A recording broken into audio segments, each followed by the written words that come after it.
Mas o fato é que ele foi preso em flagrante, Carla, só para deixar essa diferença. O que é o flagrante? Qualquer pessoa pode prender alguém em flagrante. Eu, você, qualquer pessoa do povo. E quando é que isso acontece? Quando a pessoa está lá cometendo o crime, está durante o ato do crime, ou que ela acabou de cometer o crime, está lá com a arma fumegando na mão, depois dela ser perseguida logo após cometer o crime, ou quando, depois do crime, essa pessoa é encontrada com o material do crime. O que aconteceu então? Fizeram esse vídeo. Logo após, denunciaram o anestesista. Prontamente a delegada vai fazer a prisão em flagrante desse médico. Veja, é um flagrante na situação de prisão logo após o cometimento do crime. Feita essa prisão, o réu ele tem direito à audiência de custódia em 24 horas. Nessa audiência, o juiz vai determinar se ele é solto, se ele vai ficar em prisão domiciliar ou se ele vai continuar recolhido, transformando a prisão em flagrante em prisão preventiva. Que ela não é indeterminada, ela é periódica. De 6 em 6 meses deve haver a reavaliação da continuidade ou não da prisão preventiva. Antigamente não tinha prazo, hoje já tem. Então, de 6 em 6 meses, o juiz ele avalia se continuam os requisitos para sua prisão ou não. Quais requisitos são esses? O requisito número 1 é o fumus comissi delicti, ou seja, a fumaça do cometimento do direito. E ali, com o vídeo, nós temos toda a materialidade comprovada. Não temos só fumaça, nós temos a fotografia registrada em cartório do incêndio inteiro. E também o perigo da liberdade do réu. Veja, o pai tem uma clínica ginecológica. Ele trabalha em tantos outros hospitais. Não se sabe se ele é um serial estuprador. A licença dele, o registro dele como médico está suspenso, porque há necessidade de um processo disciplinar para que ele perca o registro profissional. Existe uma comoção pública. Gente quer linchar esse monstro. Portanto, cumpridos os requisitos do perigo da liberdade e da materialidade desse crime, ele continua na prisão, em prisão preventiva. Então ele vai responder a esse processo preso. E vai responder por quais crimes? Ele vai responder por um crime, que é o crime de estupro de vulnerável. Qual é a diferença do estupro? O estupro é você forçar alguém, obrigar alguém, mediante violência física ou violência moral, uma coação, a praticar sexo com você ou a praticar qualquer outro ato libidinoso. Esse é o estupro. Qual é a diferença do estupro de vulnerável? É você fazer essa mesma coisa, ou seja, você obrigar uma pessoa a fazer sexo ou a praticar um ato libidinoso contigo, independentemente de violência ou grave ameaça. Só que você obriga essa pessoa a fazer o sexo ou a praticar o ato libidinoso, sendo essa pessoa criança, menor de 14 anos, ou seja, de 13 para baixo. Mas não só criança, também um deficiente, também uma pessoa em estado de vulnerabilidade, como é o caso de uma mulher anestesiada. Portanto, quando eu faço sexo, não precisa nem de violência física, não precisa nem de grave ameaça, violência moral. Fazer sexo com criança, fazer sexo contra um deficiente que não saiba se defender, que não saiba compreender a situação do ato sexual, é importante que se diga, não estou falando aqui em deficientes auditivos, deficientes visuais, eu estou falando aqui em um caso de não compreensão do ato sexual. e pessoas em situação de incapacidade acidental, a vulnerabilidade, uma pessoa muito embriagada, uma pessoa hipnotizada ou uma pessoa anestesiada, eu cometo estupro de vulnerável. A pena vai de 10 a 15 anos. A forma agravada é: ele cometeu esse estupro de vulnerável com uma mulher em estado de vulnerabilidade. E também tem lá, logo no começo do Código Penal, no artigo 61, as situações que agravam todos os crimes. Esse artigo ele elenca 12 situações que agravam, que elevam a pena de qualquer crime. Desses 12, ele cometeu 4. Quais são? Ele cometeu esse estupro de uma maneira que a vítima não podia se defender nem resistir, ela estava anestesiada.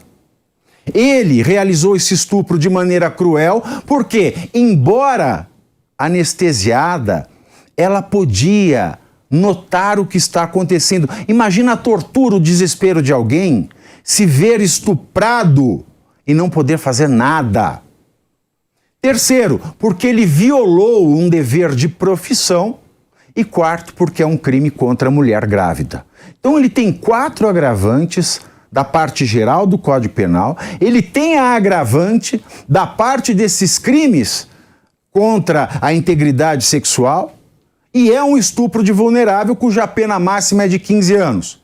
Logo, aplicadas as agravantes, a pena desse sujeito imundo pode chegar a 25 anos. Outros crimes, ele colocou a vida dela, a integridade dela em risco, colocando o seu genital na boca dela, ela poderia ter morrido.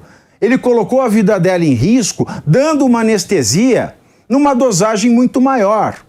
Mas essa pena ela é muito inferior à pena do estupro de vulnerável agravada. Então, pelo concurso formal de crimes, o que é isso? Uma só ação, eu cometo mais de um crime. Aplica-se, então, a pena maior. A pena dele vai para 25 anos de reclusão. E como é um crime hediondo, ele vai ter que ficar metade desse tempo antes de entrar no regime de progressão de pena.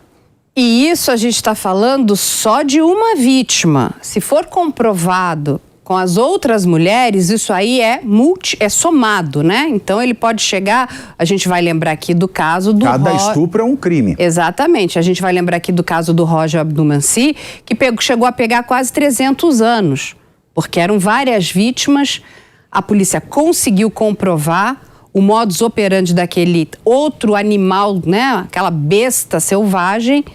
E sabe o que é pior de tudo isso? É porque ele também em nenhum momento pensa na família dele. Quer que passar umas informações para vocês. Ele tem pai e mãe e tem uma irmã. Tanto o pai como a irmã são médicos. O pai é um obstetra, parece que muito famoso, ali no Rio de Janeiro. Ele tem uma clínica já há bastante tempo na região de Vila Isabel, no qual o Giovanni é sócio do pai. Eles são sócios. A mãe do Giovanni é uma administradora de empresas. Ela é mestre, ela dá aula na universidade. Ou seja, ele acabou com a vida da família inteira. Porque quando esse crime aconteceu e tomou, né, o volume que ele tomou, esse moço, esse médico, esse Giovanni, ele alugava um apartamento ali na Avenida Lúcio Costa, no Rio de Janeiro, né? À beira-mar, em frente, dá de frente para o mar ali na Barra da Tijuca. O dono do apartamento, muito desesperado, pede para que as pessoas vão lá, os familiares retirarem os pertences, com medo de ter uma invasão, de que acontecesse alguma coisa, porque a população começa a ficar, né, comovida e com muita raiva. E eu vou te dizer uma coisa, eu entendo essa comoção popular, porque realmente é de embrulhar o estômago, é de doer a alma. Os pais estão indo buscar os pertences entre 6 e 7 horas da manhã. As informações que a gente tem é que eles saem de lá sem falar com ninguém, eles não dão entrevistas, eles pouco conversam. E as informações que a gente tem em relação ao tal do Giovanni é que ele tinha uma namorada. Acho que essa moça, né, partiu, né, porque desembarcou dessa furada. Ele frequentava uma academia e o que as informações que a gente tem também é que ele pouco falava, né? Ele era uma pessoa de poucas palavras. Ele gostava muito era de uma foto, aparecer bem bonito. Ele tem uma coisa meio narcísica, né? De se mostrar como uma pessoa poderosa. Então é isso que acontece. A vida da família dele, ele também destruiu. Ele joga na lata do lixo.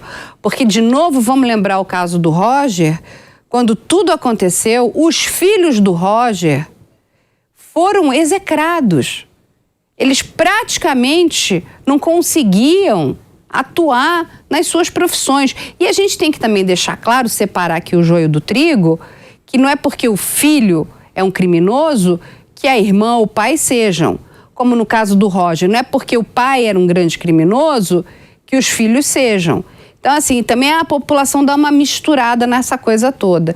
Mas, Pavinato, ainda é muito chocante essa questão que envolve médicos. Porque não é só o caso do Giovanni. A gente tem outros casos que são muito famosos. A gente tem o Roger Abdulmansi, a gente tem o Eugênio Spikevitz. Para quem não se lembra, esse médico, ele é tão cruel, esse outro médico, que ele abusou de diversos meninos de origem mais simples.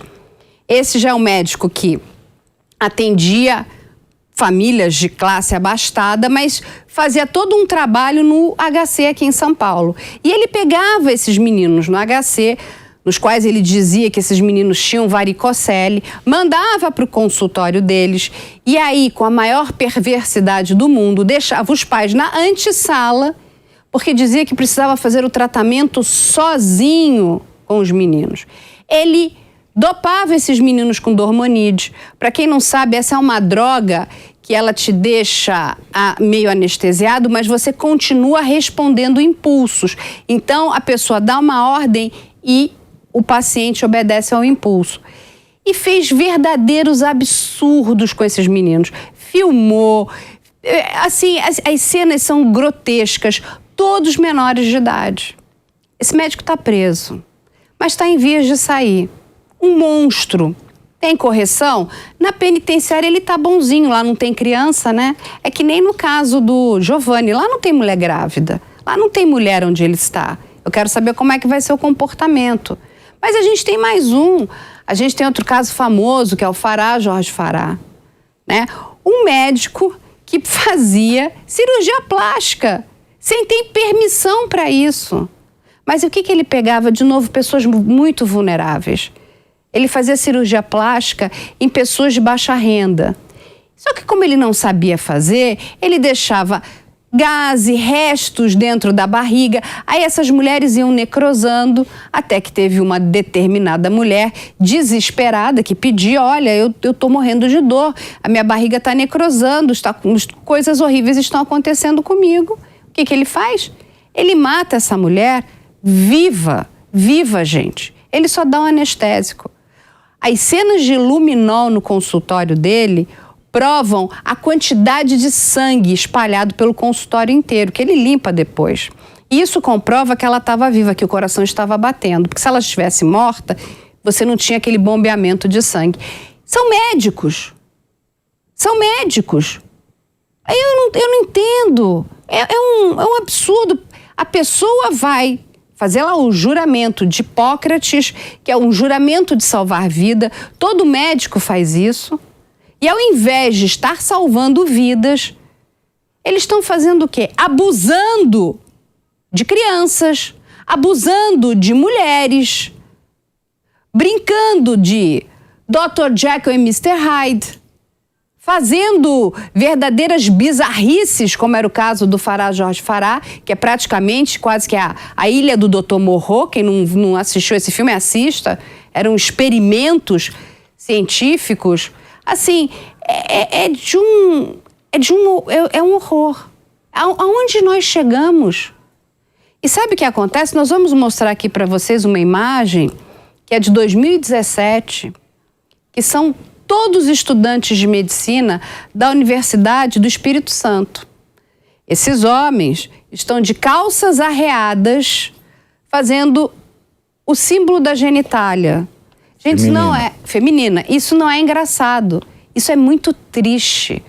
Isso é muito perverso, porque as pessoas precisam lembrar, cada um de nós tem uma mãe, muitos têm irmãs, muitos terão filhas, muitos têm muitas boas amigas.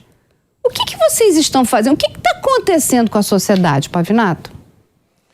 É a estupidez elevada em que potência? A classe médica tem um inconsciente coletivo de superioridade ao restante da população. A classe médica, ela é a elite das profissões. Ela é a elite da ciência. Ela é a elite das elites. Então, até muito recentemente, ser médico era como ser Deus. Ninguém ousava discordar do médico, né? Para os mais antigos, a frase "o médico disse" é quase como que uma sentença absoluta e imutável. Ainda bem que, aos poucos, a democratização da informação e também a democratização dos meios de denúncia e dos meios de proteção às mulheres, que são as mais vulneráveis, bem como as crianças, vítimas preferenciais de psicopatas, de predadores, de tarados sexuais, como o caso desses médicos, foi se desenvolvendo e cada vez mais nós podemos enxergar o médico como o ser humano que ele é, como o ser humano que eu sou, que você é. Existem seres humanos bons, existem seres humanos não tão bons e existem seres humanos que nem deveriam ser chamados de humanos, porque são verdadeiros monstros.